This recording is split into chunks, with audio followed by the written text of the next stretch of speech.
El mundo está formado por diversas culturas, países y personas. Sin embargo, más allá de las diferencias, existe un rasgo común fundamental. Todos los seres humanos nacen libres e iguales en dignidad y derechos. Así reza el artículo primero de la Declaración Universal de Derechos Humanos del 10 de diciembre de 1948. Los derechos humanos se han convertido en uno de los conceptos más importantes de la historia de la humanidad. ¿Pero qué son realmente los derechos humanos? ¿Quién es responsable de su defensa? ¿Y son realmente válidos para todos los seres humanos? Se entienden por derechos humanos aquellos que corresponden a toda persona por el solo hecho de serlo. Son innatos. Los derechos humanos tienen validez sin excepción para todo ser humano en cualquier parte del mundo. Son, por lo tanto, universales. Son válidos para todas las personas por igual, independientemente de su raza, religión, sexo, orientación sexual, color de piel, edad u otras características que puedan diferenciar a los seres humanos entre sí. Los derechos humanos forman parte del derecho internacional. Ya la Carta de las Naciones Unidas de 1946 contenía importantes pasajes dedicados a la protección y el significado de los derechos humanos. El primer acuerdo internacional al respecto es la Declaración Universal de Derechos Humanos de las Naciones Unidas de 1948. En 1966, la ONU aprobó otros dos instrumentos internacionales, el Pacto Internacional de Derechos Civiles y Políticos y el Pacto Internacional de Derechos Económicos, Sociales y Culturales. Juntos se denominan Leyes Internacionales de Derechos Humanos. Son la base jurídica más importante a este respecto. A todos ellos hay que añadir otra serie de convenciones. La Convención sobre el Estatuto de los Refugiados, la Convención sobre los Derechos del Niño, la Convención contra la Tortura y la Convención sobre los Derechos de las Personas con Discapacidad. ¿Pero cuáles son en detalle los derechos humanos fijados por estos instrumentos? A menudo se clasifican los derechos humanos en tres generaciones o dimensiones. La primera dimensión, los derechos civiles y políticos clásicos. A este grupo pertenecen el derecho a la vida y la integridad física, la prohibición de la esclavitud y el trabajo forzoso,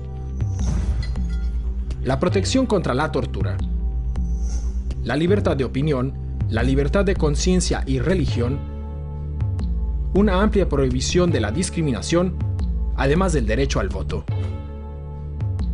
La segunda dimensión, los derechos económicos, sociales y culturales, como el derecho a un trabajo y una remuneración adecuada, el derecho a la fundación de sindicatos, la paridad en los derechos de hombres y mujeres, la protección de la familia, las mujeres embarazadas, las madres y los niños, el derecho a nivel de vida adecuado incluyendo una alimentación nutritiva, el derecho a la mejor salud posible, el derecho a la educación y el derecho a la participación en la vida cultural.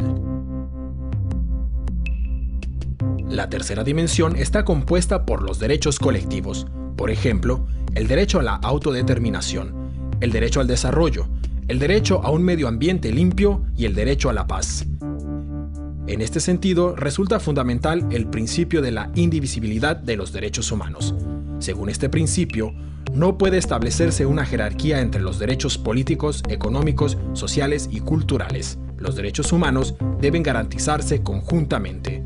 La realización de los derechos civiles y políticos depende de la garantía de los derechos económicos, sociales y culturales y viceversa. ¿Y quién se ocupa de que se apliquen y respeten los derechos humanos? La responsabilidad principal recae en los gobiernos.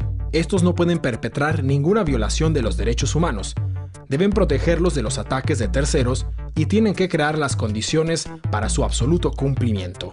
El órgano central de la ONU es el Consejo de Derechos Humanos, formado por 47 estados con sede en Ginebra. El Consejo de Derechos Humanos revisa regularmente la situación de los mismos en los estados miembros. Asimismo, puede enviar expertos independientes a países específicos. Pero existe un problema. En este órgano participan muchos estados que en la práctica no protegen los derechos humanos. El Consejo de Seguridad de las Naciones Unidas se ocupa especialmente de la protección de los derechos humanos en guerras y conflictos armados. Sus esfuerzos se dirigen, por ejemplo, a luchar contra el reclutamiento de menores como soldados.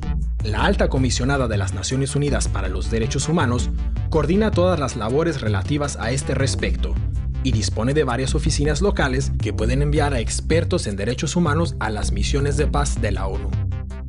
La Corte Penal Internacional de La Haya. Por primera vez existe desde 1998 una instancia que puede investigar y condenar violaciones especialmente graves de los derechos humanos, como son el genocidio, los crímenes de guerra y los crímenes contra la humanidad.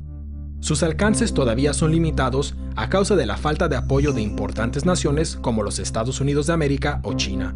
Sin embargo, este es un importante paso ya que los criminales de guerra ya no pueden estar seguros de permanecer impunes. Además de las instituciones internacionales de la ONU, existen otros organismos y acuerdos en materia de derechos humanos a niveles regionales. El Convenio Europeo para la Protección de los Derechos Humanos y de las Libertades Fundamentales, o el Tribunal Europeo de Derechos Humanos en Estrasburgo, la Carta Africana de Derechos Humanos y de los Pueblos, y la Convención Americana sobre Derechos Humanos. La sociedad civil asume un papel especialmente importante. Las organizaciones no gubernamentales como Amnistía Internacional o Human Rights Watch se encargan de vigilar en todo el mundo el respeto de los derechos humanos y de llamar la atención sobre violaciones a los mismos. Mediante su presencia en la opinión pública, ejercen presión sobre los gobiernos. Asimismo, participan en el desarrollo de las bases jurídicas. También cabe destacar la importancia de los Institutos Nacionales de Derechos Humanos, instituciones independientes que asumen un rol esencial en cuestión de vigilancia de derechos humanos. ¿Pero existen controversias en materia de derechos humanos? Sí, sobre todo dos aspectos son controvertidos. Punto de discordia número 1. El carácter universal de los derechos humanos. El argumento, la idea de los derechos humanos procede de Occidente y por lo tanto no puede trasladarse automáticamente a otras culturas. Es verdad, el origen y la extensión de la idea de los derechos humanos están unidos al desarrollo cultural y las tradiciones. Pero también es cierto que ningún ser humano desea ser torturado o discriminado a causa del color de su piel o su religión.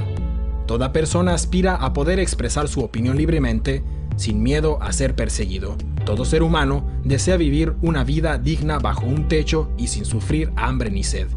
Y todos estos deseos están recogidos en el concepto de universalidad de los derechos humanos. Cabe destacar que la universalidad se pone en tela de juicio por estados o grupos responsables de violaciones de los derechos humanos. Punto de discordia número 2. Los estados occidentales son acusados de utilizar los derechos humanos como excusa para atacar militarmente a otros países al mismo tiempo que violan los derechos humanos. La realidad es que ningún estado garantiza por completo los derechos humanos. También en los estados occidentales existen violaciones de los derechos. Especialmente tras los atentados del 11 de septiembre de 2001, se introdujeron una serie de medidas que recortan los derechos humanos y que se justifican argumentando la necesidad de la lucha antiterrorista. En conclusión, podemos comprobar que los derechos humanos son especiales. Corresponden a todo ser humano por igual. Su protección y su respeto deben ser prioritarios en las actuaciones gubernamentales, porque los seres humanos son el punto de partida y el objetivo de toda política. El Estado está al servicio de las personas y no al revés. Los derechos humanos requieren una lucha constante para su protección y su defensa. Solo si respetamos los derechos humanos podremos asegurar la paz y la estabilidad a largo plazo.